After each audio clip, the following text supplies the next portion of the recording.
هذا الدر وهذه الكلم بمديح الهادي تنتظم ضاءت بالمختار الظلم وحلا في مولده النغم قسما بالله رب العالمين وقضينا غير دين الله دين فهو دين الحق دين الأنبياء بسم اللہ الرحمن الرحیم سورۃ النساء آیت نمبر 3 یہ آج کا ہمارا سبق ہے۔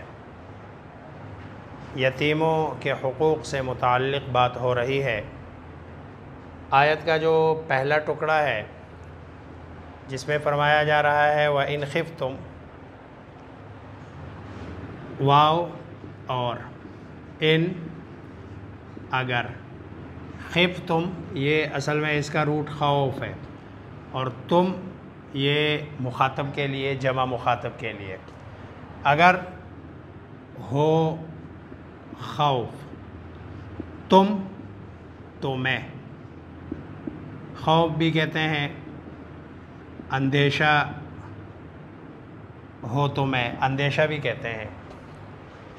کس بات کا اندیشہ؟ اللہ، یہ اصل میں ہے ان لا، تو ان کے معنی ہے یہ کہ، اور لا نہیں، یہ نافیہ ہے نیگیٹیو بنانے کے لیے۔ تقسطو یہ تا مخاطب کے لیے، سامنے والے کے لیے، یعنی سیکنڈ پرسن کے لیے، نہیں تم، قسط یہ اس میں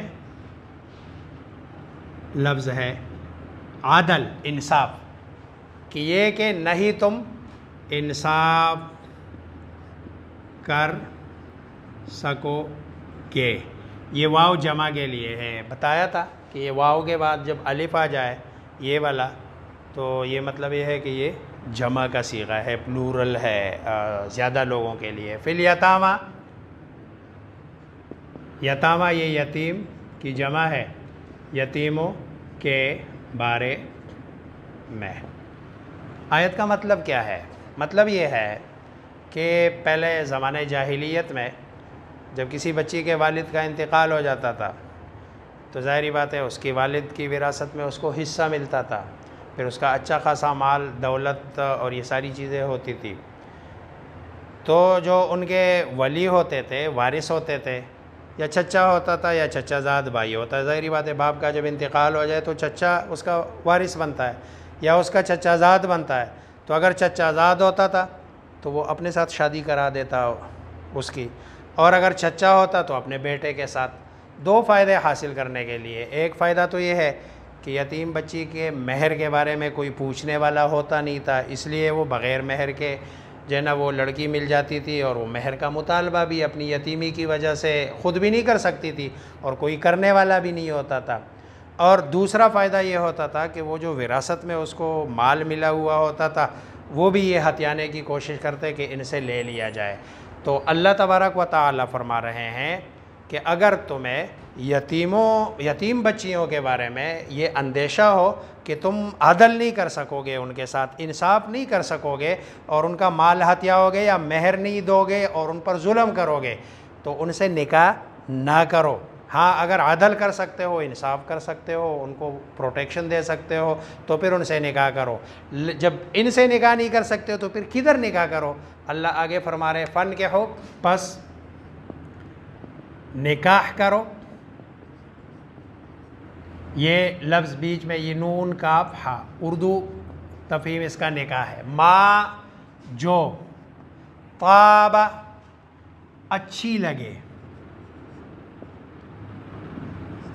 لکم تمہیں، من النساء عورتوں سے، مثنا دو دو، ثلاث تین تین، ورباع اور چار چار۔ آزاد عورت سے نکاح کرو، دو دو سے کرو، تین تین سے کرو، چار چار سے کرو۔ اور آزاد عورت سے نکاح اس لیے کہ وہ خود بھی مہر کا مطالبہ کر سکتی ہے کیونکہ وہ آزاد ہے، اور جو ہے نا یتیم بھی نہیں ہے۔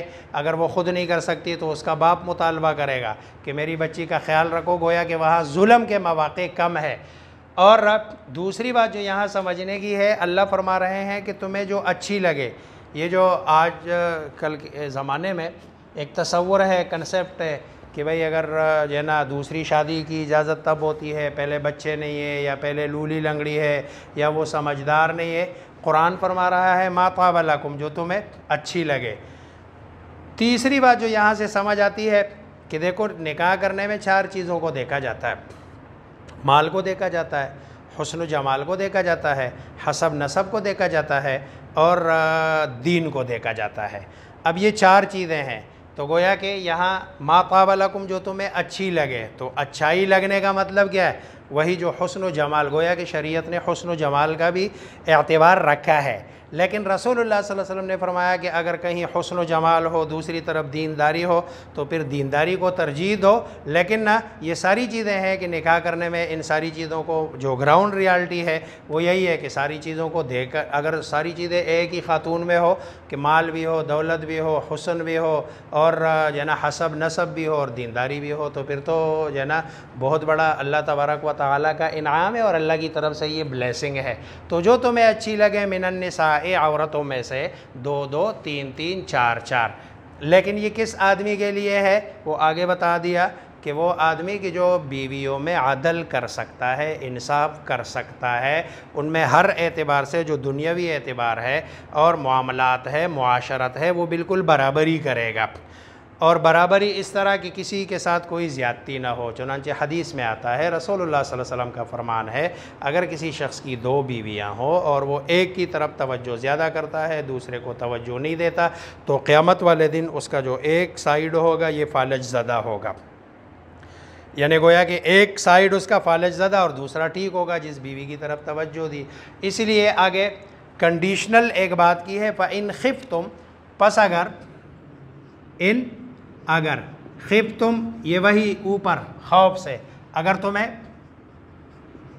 خوف ہو، اندیشہ ہو، اللہ، یہ وہی اللہ جو اوپر ہے، یہ کہ لا نہیں تم عدل کر سکو گے.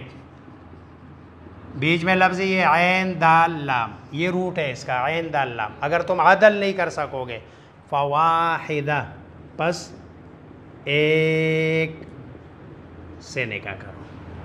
کیونکہ جب بیوی ایک ہی ہوگی تو ظاہری بات ہے آپ کو 2 میں جب زیادہ ہوگی تو آپ کو عدل کے مواقع اور ظلم کا موقع ملے گا. جب ایک ہی ہے تو ظاہری بات ہے وہاں تو 2 ہے ہی نہیں کہ آپ ان کے درمیان انصاف کرو. او ما ملکت ایمانکم، اور اگر یا ما جس کا ملکت مالک ہے، ایمانکم تمہارا دایاں ہاتھ. یہ جو ما ملکت ایمانکم ہے نا، یہ ایک اصطلاح ہے، ٹرمینالوجی ہے قرآن کی. یہ جدھر ما ملکت ایمانکم ہے تو اس سے مراد باندی، کنیز. ابتدائی اسلام میں اس کا تصور تھا اسلام میں، اور یہ جو ہے نا جہاد کا ثمرہ ہوا کرتا تھا. جہاد کے بعد یہ جو ہے نا ملتی تھی. آج کل چونکہ جہاد کا نہیں ہے، اور یا اگر ہے بھی تو دنیا میں چونکہ بین الاقوامی قوانین ہے، اس لیے بین الاقوامی قوانین کے ہوتے ہوئے آج کل کنیز کا تصور نہیں ہے. تو ایک یا پھر کنیزیں رکھو. ذالک، یہ سے مراد کیا ہے؟ اشارہ کس کی طرف ہے؟ یعنی ایک سے نکاح کرنا. ادنا، قریب تر، آسان تر. اللہ تعولو، یہ کہ تم ظلم، عول کہتے ہیں زیادتی کو، کہ تم ظلم نہ کرو، زیادتی نہ کرو. جب ایک ہی ہوگی تو ظاہری بات ہے زیادتی کا موقع ہی نہیں ملے گا. اس لیے اگر ظلم کا اندیشہ ہے تو پھر ایک بیوی رکھو اور 2 یا 3 شادی نہ کرو. لیکن اگر عدل کر سکتے ہو تو شریعت نے، اسلام نے اجازت دی ہے 2 2 3 3 4 4 شادیاں جو ہے نا کرنی چاہیے. اللہ تبارک و تعالی ہم سب کو سمجھنے، عمل کرنے کی توفیق عطا فرمائے.